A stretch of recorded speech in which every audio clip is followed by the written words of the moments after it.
मैं हमेशा रात का उल्लू रहा था, शहर की रात की जिंदगी में छुपे हुए जवाहरात तलाश करता था।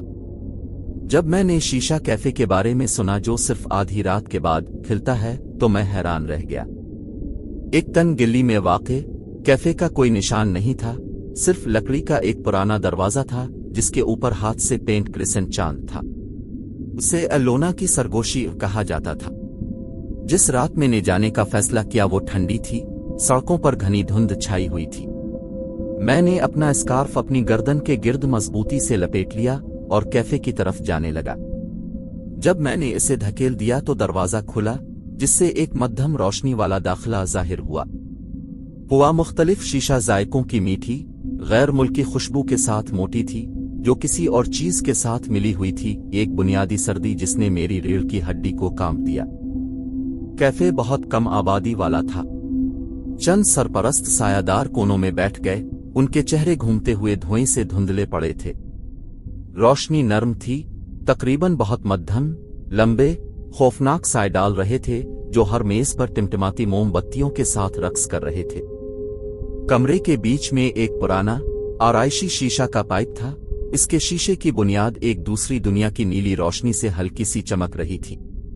मैंने पीछे के करीब एक छोटी सी मेज पर बैठा और एक विट्रेस तकरीबन फौरन नमूदार हुई। वो पीली थी, सियाह खोखली आंखें और एक दूर तकरीबन गमगीन इजहार। मैं तुम्हारे लिए क्या लाओ है? उसने पूछा। इसकी आवाज बमुश्किल सरगोशी से ऊपर थी। मैं घर को खास करने की कोशिश करूंगा, मैंने उसके दबे हुए लहजे से मिलने की कोशिश करते हुए जवाब दिया। वो सर हिलाकर साए में गायब हो गई। चंद लम्हों बाद वो एक खूबसूरती से तैयार करदा शीशा पाइप के साथ वापस आई। उसके पेचीदा डिजाइन मोमबत्ती की रोशनी की अक्कासी करते हैं। उसने इसे मेज पर रखा और मुंह का टुकड़ा मेरे हवाले कर दिया। जैसे ही मैंने अपना पहला सांस लिया, जायके भरपूर और हमवार थे, लेकिन एक अजीब सा जायका था, ठंडा, धाती, पुराने सिक्कों की तरह। मैंने पीछे की तरफ झुककर धुएं को हवा में घूमते हुए देखा। ऐसी शक्लें बनती हैं जो तकरीबन जान बोझ कर लगती थी। चेहरे और हाथ थोड़ी देर के लिए बुखारात में नमूदार हुए, सिर्फ धुंध में घुलने के लिए। मैंने पलक झपकाई, यकीन हो गया कि ये रोशनी की चाल थी। जैसे जैसे रात ढल रही थी, कैफे सर्द होता जा रहा था। दूसरे सरपरस्त मुझे अजीब विट्रस और भूत भरे धुएं के साथ तन्हा छोड़कर चले गए थे। दीवारों के साए लंबे होते गए और गुफ्तगू की हल्की आवाजें नाकाबिल तरदीद सरगोशियों में बदल गईं। मैंने बेचैनी का बढ़ता हुआ एहसास महसूस किया, लेकिन मेरे तजस्सुस ने मुझे अपनी नशिस्त पर जमा रखा। मैंने कमरे के अर्द गिर्द नजर डाली। बार के पीछे दीवार पर एक बड़ी फ्रेमशदा तस्वीर देखी। इसमें 20वीं सदी के अवाइल के लिबास में लोगों के एक ग्रुप को दिखाया गया था, जो उसी आराइशी शीशा पाइप के गिर्द जमा थे जो अब मेरी मेज पर बैठी थी। उनके तासुरात पुख्ता थे, तकरीबन सोगवार थे।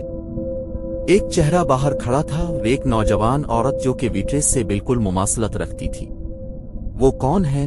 मैंने तस्वीर की तरफ इशारा करते हुए पूछा। विट्रेस ने मुड़कर देखा। उसका चेहरा पड़ने से कासिर था।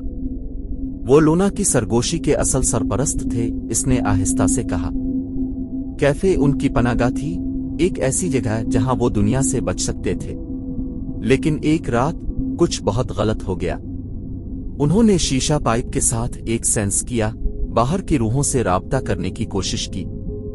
इसके बजाय वो दुनियाओं के दरमियान फंस गए, हमेशा के लिए इस जगह के पाबंद हो गए। मेरी रीढ़ की हड्डी में सर्दी की लहर दौड़ गई। क्या हुआ उन्हें? वो मेरी नजरों से मिली। उसकी आंखें एक उदासी से भरी हुई थीं, जो लगता था कि सदियों पर मोहित है, उन्होंने कभी नहीं छोड़ा। उनकी रूहें अब भी यही हैं, धुएं में भटक रही हैं, इंतजार कर रही हैं कि कोई उन्हें आजाद करे। अचानक रोशनियां टिमटिमा गईं और कमरा मजीद ठंडा हो गया। सरगोशियां तेज होती गईं और धुआं गाढ़ा होता गया और मजीद वाज़े शक्लें इख्तियार करने लगे। मैं उन्हें अब वाज़े तौर पर देख सकता था। भूत भरे अदादो शुमार पहुंच रहे हैं। उनकी आंखें खोखली और इल्तिजा कर रही हैं। घबरा कर मैं शीशा के पाइप पर दस्तक देते हुए उठ खड़ा हुआ। ये फर्श पर बखर गया। नीली रोशनी फौरन बुझ गई। सरगोशियां परेशान कुन चीखों में बदल गईं और धुएं में मौजूद अदादो शुमार मेरी तरफ बढ़ने लगे। मैं दरवाजे की तरफ भागा। मेरा दिल धड़क रहा था, लेकिन इस तक पहुंचने से पहले ही वो बंद हो गया। मैं पीछे मुड़ा, दरवाजे के साथ दबाया। जैसे ही भूत की शख्सियतें बंद हो गईं। तुम्हें लानत को तोड़ना चाहिए, उसने सरगोशी की। कैफे में छपी हुई चाबी तलाश करें और हमें आजाद कर दें। मायूसी ने अपनी लपेट में ले लिया। मैं कैफे में घूमता, मेजों और कुर्सियां उलटता, किसी भी चीज की तलाश करता जो किसी चाबी से मलती जलती हो। सरगोशियां मजीद बुलंद हुईं, मजीद बेचैन हो गए। आखिरकार बार के नीचे एक छुपे हुए डब्बे में मैंने इसे पाया, एक छोटी सी आराइशी चाबी जो शीशा पाइप जैसी नीली रोशनी से चमक रही थी। मैं दरवाजे तक पहुंचा और चाबी एक छुपे हुए ताले में डाल दी। जैसे ही मैंने उसे मोड़ दिया, कमरा एक अंधी रोशनी से भर गया था। सरगोशियां बंद हो गईं, उनकी जगह गहरी खामोशी ने ले ली। जब रोशनी खत्म हुई तो कैफे खाली था। भूतों वाली शख्सियतें और वीट्रेस चले गए, पीछे सिर्फ शीशा के धुएं की मध्यम खुशबू रह गई। मैंने बाहर कदम रखा। रात की सर्द हुआ एक खुश आयद राहत थी। गली में खामोशी थी, धुंध उठा रही थी। मैंने लोना के सरगोशी के दरवाजे पर दोबारा नजर डाली, जो अब मजबूती से बंद है। इसके ऊपर हाथ से पेंट क्रिसेंट चांद नरमी से चमक रहा था, जैसे शुक्रगुजारी में। मैं इस कैफे में कभी वापस नहीं आया, लेकिन इस रात की याद मेरे साथ रही। कभी कभी रात की खामोशी में मैं अब भी फंसे हुए रूहों की हल्की सी सरगोशियां सुन सकता था, जो मुझे इस रात की याद दिलाता था जिस रात मैंने उन्हें उनकी पनाहगाह से आजाद किया था।